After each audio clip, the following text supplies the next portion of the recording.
Most people think discipline feels powerful. They imagine waking up motivated, clear-minded, ready to conquer the day like some Roman emperor reborn. But that is not the truth. The truth is far more brutal. Discipline does not usually feel inspiring. It feels inconvenient. It feels boring. It feels lonely. And sometimes it feels like you are getting nothing back for your effort. That is why so many people fail. Not because they are weak, not because they are lazy, but because they were taught the wrong fantasy. They were told that if they found the right routine, the right mindset, the right morning ritual, then everything would click. Then discipline would become easy. It does not. Marcus Aurelius never said life would become easy if you thought correctly. He reminded himself again and again that he would meet difficult people, resistance, frustration, and exhaustion. Not maybe, certainly. That changes everything. Because the moment you stop expecting discipline to feel good, you stop quitting every time it feels bad. Read that again with your life in mind. The gym you avoid, the work you delay, the promises you make to yourself at night and break in the morning. The problem is not that you do not know what to do. You already know. The problem is that you still believe action should come with emotional permission. You wait until you feel ready. You wait until the mood is right. You wait until confidence arrives. But the Stoics would tell you something modern culture does not want to hear. Your feelings are not commands. You do not need enthusiasm to do what matters.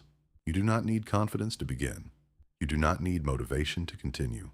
You need obedience to what you know is right. That is the brutal truth. Discipline is not fire. It is structure. It is not dramatic. It is repetitive. It is choosing what matters over what feels good again and again, long after the excitement has died. And this is where most people lose. Not at the beginning.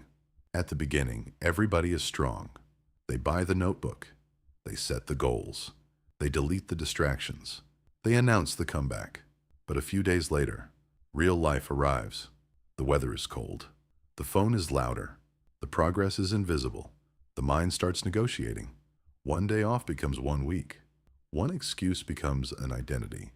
This is how people destroy themselves. Not in one big collapse, but in small acts of self-betrayal repeated quietly. The Stoic response is not guilt. It is responsibility. You do not cry over your weakness. You train against it. You do not build a better life by admiring discipline.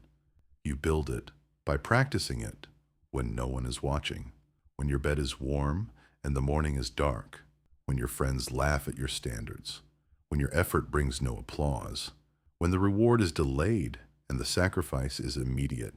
That is the test. Anyone can act with energy. Can you act with resistance? Anyone can move when inspired. Can you move when empty? Because that is where character is built.